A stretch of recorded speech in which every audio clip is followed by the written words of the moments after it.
Shalom, this is Rabbi Shlomo, Furst here, Yeshiva Tsama, Nafshi. Here we're approaching Tisha B'Av, so one of the main things that we have to try and remember what we can and not do on Tisha B'Av.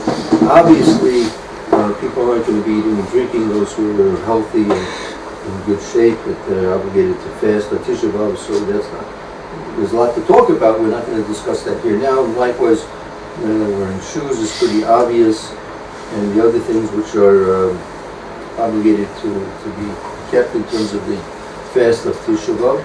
But one of the things, especially for people who are usually spending time learning, that there's a special halacha by Tisha B'Av that doesn't exist any other time during the year, except L'Oleinu, if a person's in the Avul, if he's he's in mourning over the passing of a close relative.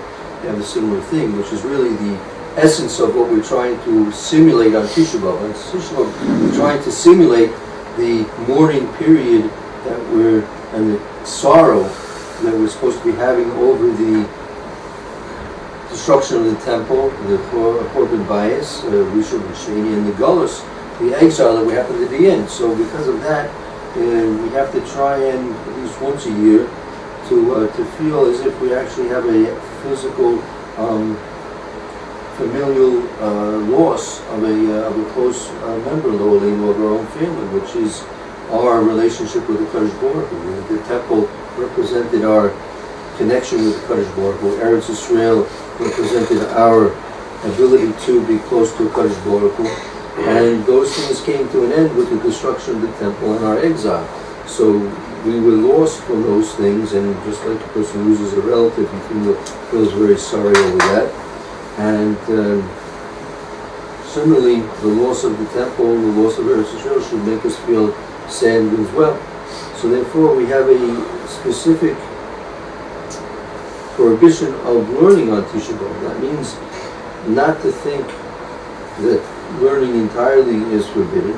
No, you have to learn. You have to be able to say Birkas Torah. We do say Birkas Torah in the morning, right?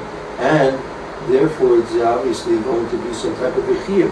However, the prohibition of learning on Tisha B'Av is limited to those things which are going to make you happy. The mitzias, this essence of Torah, is that it makes a person happy. When a person really throws himself into the learning, whatever it may be, it could be very detailed halachas, deep Gemara, could be even just the parish of Rashi on Chumash. All these things, the person really comes to a clear understanding of something in Torah, a thought of the HaKodesh Baruch Hu, and understanding that that's a real simcha. It's a simcha which is in himself, and it's physically and spiritually felt.